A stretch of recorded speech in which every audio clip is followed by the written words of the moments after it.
வணக்கம் மக்களே. இந்த பெஸ்டிவல் டைமில் பார்த்தீங்கன்னா நம்மக்கிட்ட நிறைய நண்பர்கள் வெளியூரில் இருந்து நம்ம தாயகம் திரும்பிட்டு இருக்கீங்க. மற்றபடியும் நம்ம வீடுகளில் இருந்து செக்யூரிட்டிக்காக மேக்ஸிமம் டாக் காட்டிகிட்டு இருக்கீங்க. அந்த வகையில் பார்த்தீங்கன்னா இப்போ நம்ம கொண்டு வந்திருக்கிறது செக்யூரிட்டிக்கு கார்டிங்குக்கு பெஸ்ட்டான ஒரு ப்ரீடு, லோ மெயின்டெனன்ஸில் இருக்கக்கூடிய அருமையான ப்ரீடு பார்த்தீங்கன்னா டாபர்மேன்.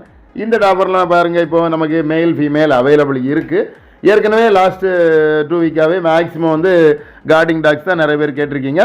அந்த வகையில் பார்த்தீங்கன்னா இந்த பப்பீஸ் யார் யாருக்கு தேவை அப்படின்றத நீங்கள் கால் ஆர் வாட்ஸ்அப் பண்ணுங்கள். மற்றபடி இது மோசமான கிளைமேட், ரொம்ப பவர்ஃபுல்லாக நம்மளை தாக்கிட்டு இருக்கக்கூடிய ஒரு கிளைமேட்டு, மனுஷங்களையே ரொம்ப தாக்குது. அப்படிங்கும்போது பெட்ஸையுமே நல்லா தாக்கும். இந்த கிளைமேட்டுகளில் இருந்து உங்கள் பெட்ஸை பாதுகாப்பாக வச்சுருங்க.